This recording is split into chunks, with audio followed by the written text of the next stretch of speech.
오늘의 복음 말씀은 교회력에 따른 성서 일과표가 제시한 것입니다.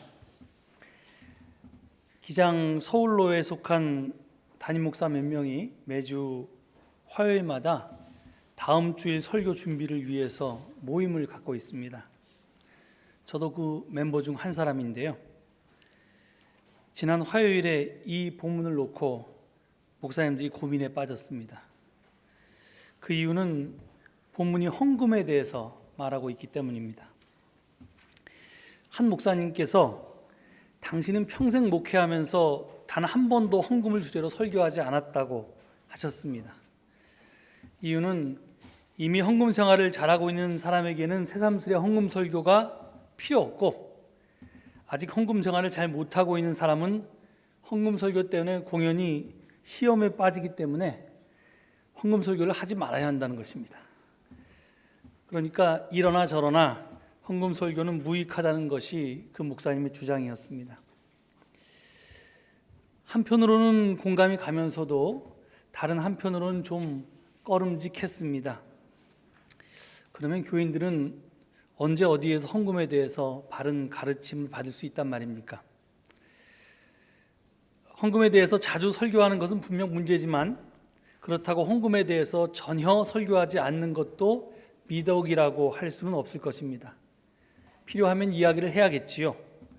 더구나 주어진 본문이 헌금에 대해서 다루고 있는데 헌금 설교를 안 한다는 것은 구더기가 무서워 장 못 담그는 꼴이라는 생각이 들었습니다.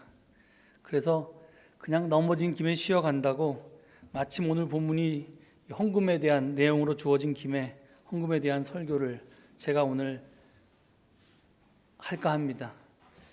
그런데 확실히 이게 굉장히 어려운 설교더군요. 그래서 은혜롭게 될지는 잘 자신이 없습니다. 아무튼 그렇습니다. 오늘의 복음 말씀과 관련해서 우리가 크게 오해하고 있는 것, 잘못 알고 있는 것이 하나 있습니다. 그것은 예수님이 자기가 가진 건 모두를 헌금한 가난한 과부를 칭찬했다고 착각하는 것입니다. 우리가 그렇게 착각하는 이유는 대부분의 증언자들이 그렇게 설교하기 때문일 것입니다. 하지만 여러분 두 눈 부릅뜨고 성경을 한번 잘 읽어보십시오. 본문 어디에도 예수님이 과부를 칭찬했다는 말은 나오지 않습니다. 본문을 찬찬히 살펴보시겠습니다. 41절을 보면 예수께서 헌금함 맞은쪽에 앉아서 무리가 어떻게 헌금함에 돈을 넣는가를 보고 계셨다고 합니다. 참 예수님도 짓궂으시지, 남이 헌금하는 걸 또 이렇게 지켜보셨는지 싶은데, 하여간 지금 예수님은 예루살렘 성전 안에 계십니다. 당시 예루살렘 성전은 몇 개의 구역으로 구분되어 있었습니다. 이방인 구역, 그 다음에 이스라엘 여성 구역, 당연히 이스라엘 남성 구역, 그리고 사제 구역 등이 그것입니다.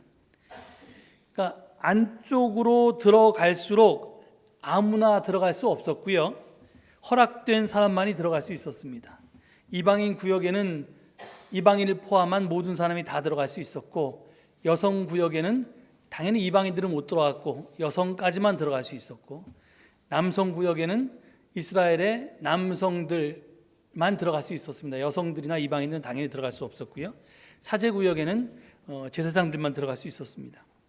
하여튼 근데 지금 여성이 헌금하는 모습이 있는 걸로 봐서 지금 예수님이 계신 곳은 여성 구역이었고요, 거기에는 나팔 모양으로 된 헌금함 13개가 놓여 있었답니다. 예수님은 지금 그 헌금함 맞은쪽에 앉으셔서 사람들이 헌금함에 돈을 넣는 모습을 지켜보고 계십니다. 이런 태도는 결코 성전에서 예배하는 자의 경건한 태도는 아닐 것입니다.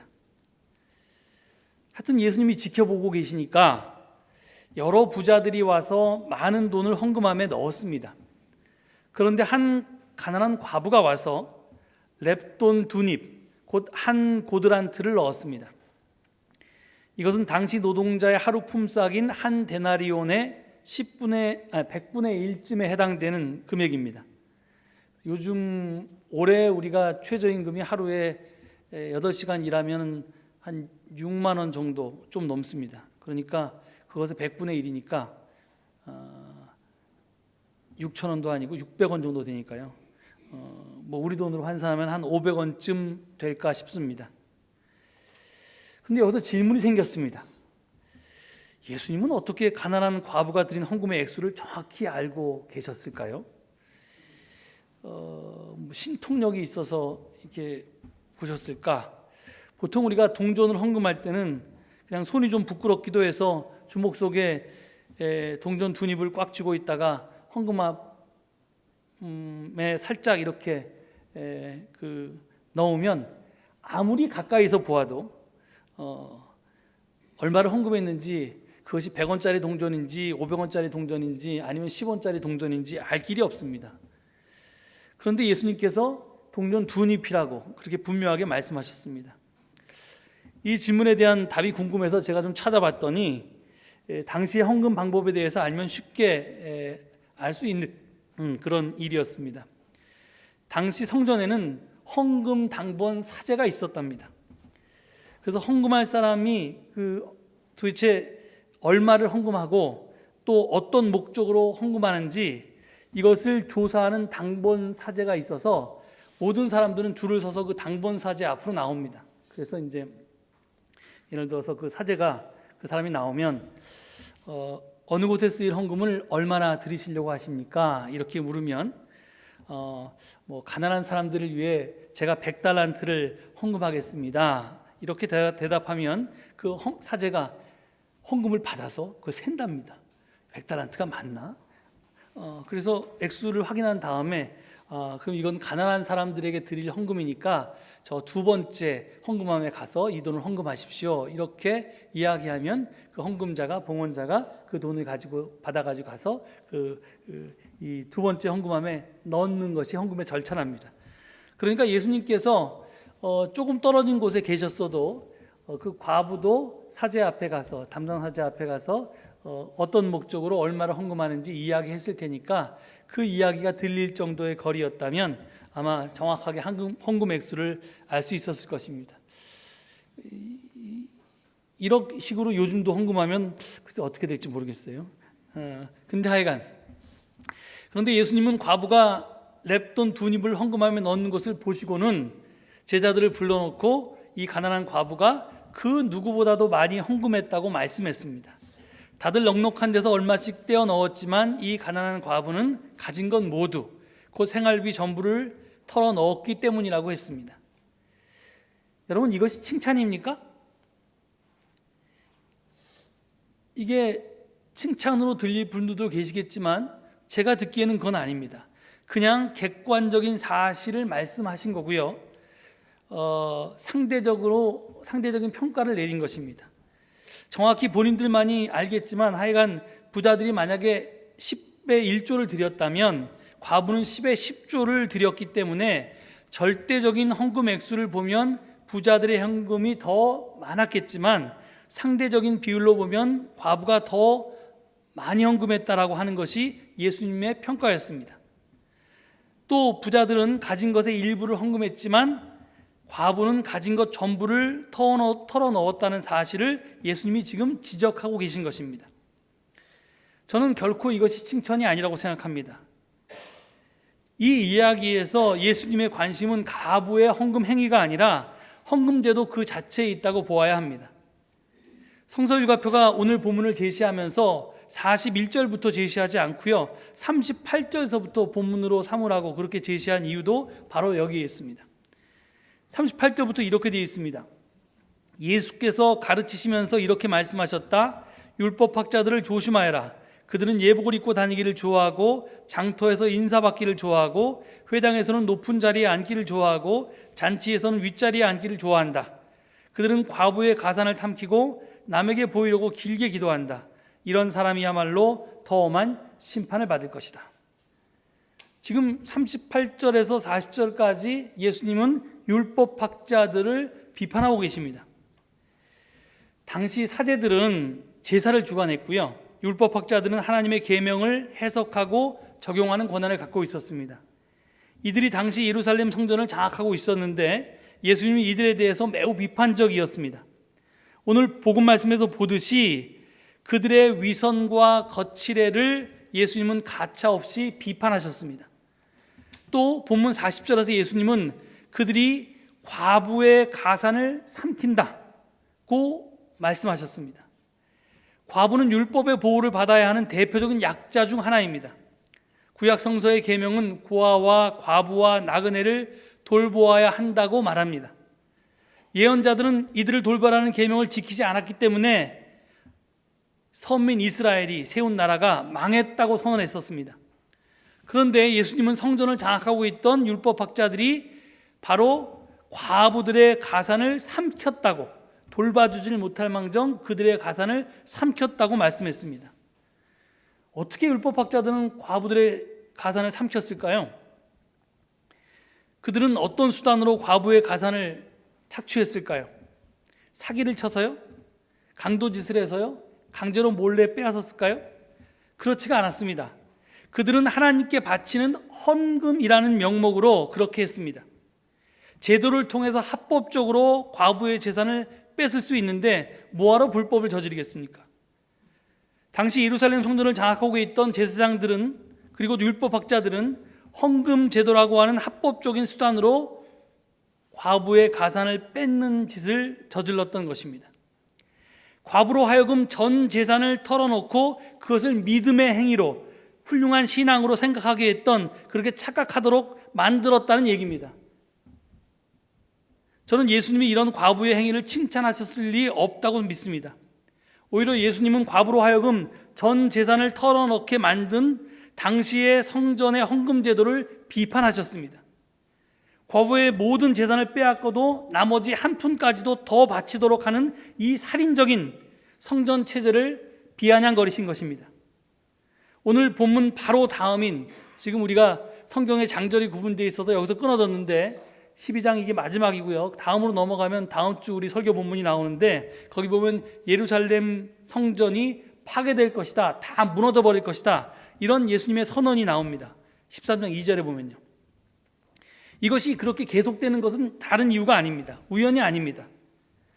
지금 율법학자들의 위선, 그리고 그 가난한 과부의 등을 쳐먹고 그것도 모자라서 그냥 그 밥 한 끼 사 먹을 돈까지 다 헌금하도록 만드는 그 헌금 체제와 성전 체제, 그것은 다 무너져 버려야 된다, 그렇게 지금 예수님께서 그 이야기를 계속 이어져서 하시는 것입니다. 그러니까 이건 절대 칭찬할 수가 없는 겁니다. 그러니까 본문의 과부의 헌금 행위를 가리켜서 훌륭한 믿음의 행위인이 본받아야 한다고 말하는 것은 엄청난 잘못입니다. 오늘날에도 예수님 당시에만 그런 것이 아니라 교회에서 하는 헌금에 대해서 불만을 갖고 있는 사람이 많습니다. 교회 가면 맨날 돈 얘기만 한다고 불평을 합니다. 헌금 종류도 헤아리기 어려울 정도로 많습니다. 그것 때문에 다니던 교회를 떠난 사람도 많고 아예 교회가 싫다는 사람도 많습니다. 그럼 헌금이 이렇게 문제가 많으니까 헌금제도 자체를 없애버릴까? 그래야 할까? 그건 그렇지는 않지요. 이것은 목욕물을 버리려다 아기까지 내버리는 행위와 같습니다. 헌금이 잘못 들여지고 있다고 해서, 제도에 문제가 있다고 해서 그걸 없애자는 것은 목욕물과 함께 아이까지 버리는 것이나 마찬가지입니다. 따라서 헌금에 대한 잘못된 생각과 제도를 고쳐서 우리가 헌금 제도를 바르게 시행하면 될 것입니다. 헌금이라고 하는 것은요, 봉헌의 일부입니다. 봉헌은 받들 봉자에 바칠 헌자를 씁니다. 그러니까 받들어서 바친다는 그런 행위가 봉헌입니다. 우리 뭘 위해서 받들어서 바치냐? 공동의 선, 공동의 정의, 공동의 평화, 공동의 행복을 위해서 나 자신의 일부 또는 전부를 바치는 행위가, 드리는 행위가 바로 봉헌입니다. 남을 위해서 나의 일부든 전부든 바칠 생각이 추호도 없다, 나는 오로지 나 자신만을 위해서 살겠다는 사람에게는 봉헌이나 헌금이나 아무 의미가 없습니다. 만약에 이런 사람이 헌금을 드린다고 해도 그 헌금은 자신의 더 큰 행복을 위해서이고, 그리고 자기가 더 많은 복을 받겠다는 것이니까 이것은 헌금도 아니고 봉헌도 아닙니다. 헌금이란 말에는 자신의 일부 또는 전부를 공동선을 위해서, 공동의 행복을 위해서 사용한다는 뜻이 들어있기 때문에 그렇습니다. 여러분은 헌금을 누구에게 한다고 생각합니까? 우리 대부분은 하나님께 헌금을 드린다고 그렇게 알고 있습니다.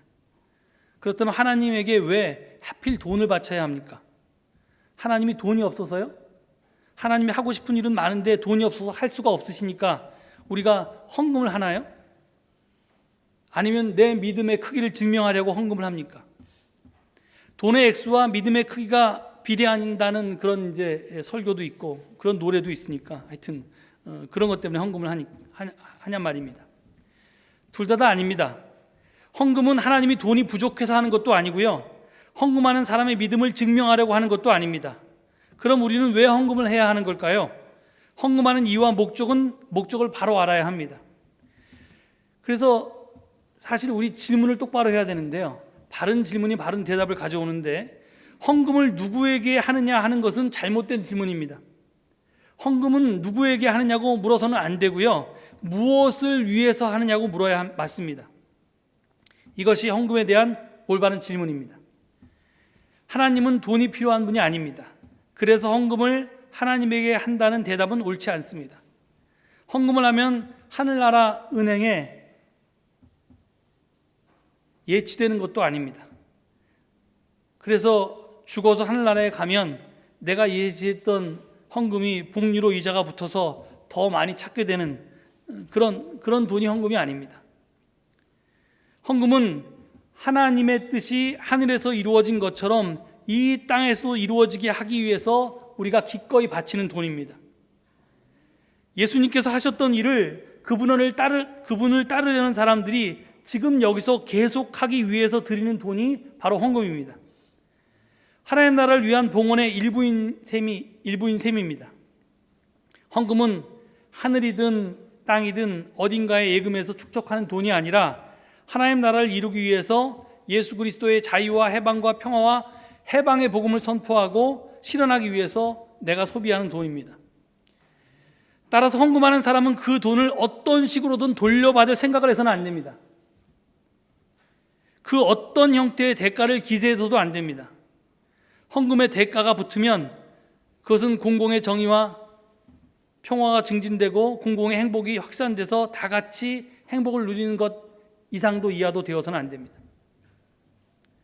내가 이만큼 바쳤으니까 안 바친 사람에 대해 비해서 더 많이 누려야 한다고 생각한다면 그것은 헌금도 아니고 봉헌도 아닙니다. 헌금은 대가를 바라고 주는 뇌물도 아니고요, 내가 주었으니까 받을 것이다 라고 기대하는 거래도 아닙니다. 다시 말하는데 헌금은 하나님의 호의를 얻어서 더 많은 복을 받고 화를 피하려고 드리는 돈이 아닙니다. 헌금은 예수님이 걸어가신 길을 따르려는 예수님의 제자들이 지금 여기서 하나님 나라를 이루기 위해서 드리는 돈이고 시간이고 땀이고 눈물입니다. 그래서 헌금을 드리고 나면요, 기억에서 지워야 합니다. 잘 안 되시겠지만 기억에서 지워야 합니다. 그것은 공공의 선을 위해서, 공공의 행복을 위해서 기꺼이 소비되어서 어디선가 나도 모르는 곳에서 싹이 트고 꽃이 피고 열매를 맺게 됩니다. 이런 의미에서 헌금은 더 넓게 보면 봉헌하는 이 헌금을 드리는 삶이나 봉헌하는 삶이라고 하는 것은 현 시대의 흐름을 역행하는 그런 삶의 자세입니다. 그저 자기 하나 잘 되자고, 남보다 더 잘 살고 더 성공하고 더 출세하고 이것에 전심전력하는 세태를 역행해서 공공의 행복을 위해서 나 자신을 드리는 것이니까 이것은 세상의 가치와는 맞지가 않습니다. 그래서 예나 지금이나 그리스도인들은 세상의 풍조를 역행하며 사는 사람들입니다. 세상의 가치를 거부하면서 하나님 나라의 가치를 쫓아서 사는 사람들입니다. 우리는 지금 서울제일교회에 적을 두고 신앙생활을 하고 있습니다. 그런데 만일 우리 서울제일교회가 하나님 나라 건설에는 아무 뜻이 없고 이를 위해서 헌신하지도 않고 공공의 정의와 행복을 위해서 노력하지도 않는다면 우리는 여기에 머물러 있을 이유가 없습니다. 그리고 이 교회에 헌금할 까닭도 없습니다. 이 교회를 통해서 뭔가 해야 할 이유가 없는 것입니다. 따라서 우리는 정성을 다해서 봉헌해야 될 뿐만 아니라 우리 교회가 제대로 예수의 교회로서 역할을 다하고 있는지를 늘 살펴야 합니다. 우리는 정말 우리만을 위해서 존재하는 교회인가, 아니면 세상 속에서 하나님의 뜻을 펼치기 위해서 존재하는 교회인가 라고 하는 것을 늘 살펴야 한다는 겁니다. 그렇다고 우리가 드리는 헌금이 몽땅 다 공공선만을 위해서 쓰이는 수는 없습니다. 제가 언젠가도 소개한 적이 있는데, 일제강점기에 고국 땅에서 쫓겨나와서 만주에서 정착하며 살던 이민자들에게는 삼전이라고 하는 것이 있다고 했습니다. 삼전, 세 가지 밭이 있는데 하나는 군전이고요, 또 하나는 학전이고요, 다른 하나는 생전입니다. 그러니까 저들은 자신들이 농사짓는 땅을 3등분해서 군전에서 나오는 소출은 독립운동 자금을 지원하는 데 썼고요, 또 학전은 자네들의 학교를 지원하는 일에 썼고요, 그리고 생전은 자기 가족의 생계를 유지하는 일에 썼다고 합니다. 이 3전도 보면 물론 많은 3분의 2가 공공의 선을 위해서 쓰이고, 그 다음에 3분의 1이 자기 가족을 위해서 쓰이듯이 우리가 교회에 헌금을 하면 그것이 공공의 선을 위해서만 쓰이지 않고 우리 교회를 유지하고 또 이 교회가 하여튼 살아남는데 생존에 필요한 데도 당연히 쓰이게 됩니다. 그런데 그래서 이제 사실은 헌금을 부르는 용어가 여러 가지인 겁니다. 카톨릭에서는 헌금을 교무금이라고 부르거든요. 교무는 교회의 사물을 보는 데 필요한 돈이라는 겁니다. 그 사람들은 그 돈을 낼 때 이것이 밖에서 쓰인다 이렇게 생각하지 않고 그냥 우리 성당을 유지하는 데 필요한 돈이다 이렇게 생각하는 겁니다. 여러분, 옛날 우리 어르신들은 헌금을 뭐라고 불렀냐면 연보라고 불렀습니다. 그렇죠? 근데 연보라는 말은요, 자기의 재물을 내어서 남을 도와준다는 뜻입니다. 내가 교회에 연보를 바치는 이유는 사실은 남을 돕는다는 마음에서 이걸 바친다는 겁니다. 그러니까 우리 조상들이 이 말을 썼을 때는 헌금의 정신이 거기에 이제 들어있는 거죠. 그리고 우리가 흔히 지금 쓰이는 말은 헌금이란 말을 쓰는데, 이건 바칠원자에다 쇠금자, 돈금자를 쓰는 거니까 돈을 바친다는 뜻을 해서 이제 기부한다는 뜻인데요. 저는 이 모든 용어 중에서 이걸 다 아우르는 말로 봉헌이라는 말을 제일 좋아합니다. 봉헌이라는 말은 아까 소개했듯이 받들 봉자, 그 다음에 바칠 헌자입니다. 공경하는 마음으로, 삼가 공경하는 마음으로 받들어서 바치는 행위가 그렇게 봉헌입니다. 여러분, 봉헌은요, 제가 아까도 말씀드렸지만 헌금은 봉헌의 일부일 뿐입니다. 우리가 하나님께 돈을 드리는 것, 이 교회에 돈을 헌금하는 것은 봉헌 전체 중에서 극히 일부에 속합니다. 그러니까 여러분들 봉헌을 내가 헌금을 많이 했다고 해서, 돈을 많이 헌금했다고 해서 아주 자랑스럽게 생각할 것도 없고요, 또는 못했다고 해서 주눅들 필요도 없습니다. 왜냐하면 우리는 이 헌금을 하는 행위 말고 하나님께 봉헌할 다른 방법들이 많기 때문입니다. 제가 제일 안타깝게 생각하는 것은 헌금을 드리는 것이 부담스러워서 교회에 못 나오신다는 분이 계실 때 그렇습니다. 그러실 필요가 전혀 없습니다.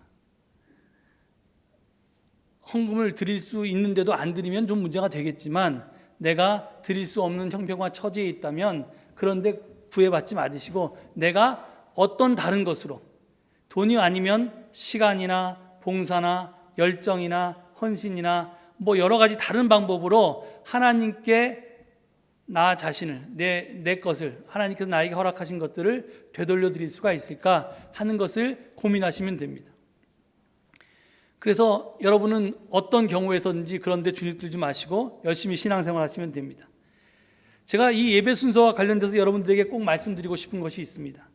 여러분들 우리 주보를 보면요, 여러분들은 이거 별 생각 없이 이 예배에 따라서 예배를 드릴지 모르겠지만, 이 크게 세 개의 파트로 나눠져 있습니다. 거기 보면 소제목이 붙어 있죠. 부르심과 모임, 말씀과 응답, 사귐과 보냄, 이렇게 파트가 나눠져 있습니다. 이게 다 예전적인 흐름이 있는 건데요, 우리가 하나님께서 우리를 부르셨기 때문에 그 초청에 기꺼이 응답해서 이 주일날 하나님 앞에 모이는 것입니다. 여러분이 오고 싶어서 오는 게 아니라 하나님께서 부르셨기 때문에 오는 겁니다. 그 은혜에 힘입어서. 그리고 그렇게 우리를 부르신 하나님께서는 당신의 뜻을, 그것을 우리의 기도를 통해서, 성가대의 찬양을 통해서, 또 목사의 설교를 통해서 말씀하십니다. 그럼 우리는 그걸 듣고요, 그리고 나는 하나님의 나라가 하나님의 나라를 하늘에서만이 아니라 이 땅에 세우기 위해서 그렇게 살아야겠다라고 결심하고 이제 그 말씀에 대해서 우리가 응답하는 절차가 있는데, 그것이 바로 봉헌입니다.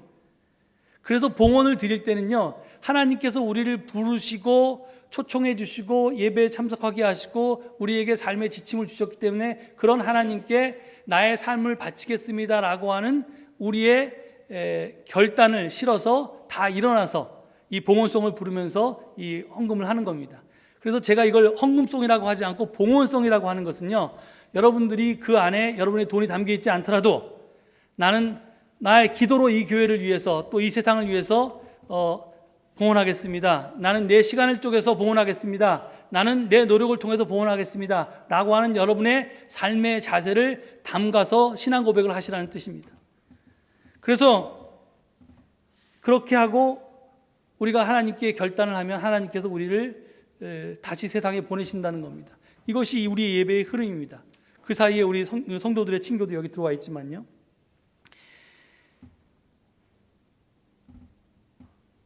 제가 여러분께 이 설교를 마치기 전에 한 말씀만 좀 드립니다. 저는 우리가 어떤 방법으로 내가 드려야 할 봉헌이 무엇인가 하는 것을 좀 고민해 주셨으면 합니다. 여러분이 이 서울제일교회가 10년 뒤에도 20년 뒤에도 계속 이 세상에 존재하면서 하나님 나라를 이 땅에 실현하는 일에 가치가 있고 계속 존속해야 할 교회라고 생각한다면 여러분이 당연히 이 교회를 통해서 하나님께 봉헌하셔야 됩니다. 그것이 물질이든 시간이든 노력이든 나의 재능이든, 그리고 만약에 그것이 필요 없다, 나는 그 정도 애정도 없고 이 교회는 존속할 가치가 없다, 그러면 뭐 그럴 필요 없겠지만요, 그렇지만 그것이 그렇게 되면 여러분이 내가 뭘 봉헌할지, 내 시간을 봉헌할지, 나의 어떤 노력을 봉헌할지, 나의 어떤 재능을 봉헌할지, 내가 어떻게 하나님께서 나에게 주신 것들을 다시 하나님께 되돌려드리면서 이 교회를 통해서 하나님의 뜻을 실현하는데 내가 기여를 할지, 그것을 늘 생각해 주셨으면 합니다. 저는 여러분들의 생각에 따라서 우리 교회가 많이 바뀔 수 있다고 생각합니다. 우리가 오늘 이 주일을 맞아서 과연 내가 봉헌할 것이 무엇인지를 다시 한번 생각하고, 우리가 이따 부를 찬송처럼 정말 그것이 무엇이든 간에 기쁜 마음으로, 억지로 하는 것이 아니라 기쁜 마음으로 하나님께 바치면서 하나님께 감사드리는 그런 신앙인이 되기를 간절히 축원드립니다. 기도하시겠습니다. 하나님, 우리가 누리고 있는 생명, 내가 지금 갖고 있는 건강, 재능, 하다못해 지식과 경험까지 다 하나님이 주신 것입니다. 이것들을 통해서 얻은 것들 내 것이 아니라 하나님의 것임을 고백합니다. 하나님, 저희들 내가 가지고 있는 것이 내 것이 아니고 하나님께서 주신 것이기에 기꺼이 하나님께 받들어 드리기를 원합니다. 이걸 통해서 내가 이 세상에 존재하는 이유도 확인하게 하시고 또 이 교회를 통해서 당신의 나라가 확장되기를 원합니다. 하나님, 우리 서울제일교회 교우들이 모두 이런 자세를 가지고 봉헌된 삶을 살 수 있도록 축복하여 주시옵소서. 그리고 그 우리들의 봉헌을 통해서 작은 힘들이 모아져 정말 하나님의 꿈이 이 땅에서 이루어질 수 있도록 축복하여 주시옵소서. 감사드리며 예수 그리스도 이름 받들어 기도 올립니다. 아멘.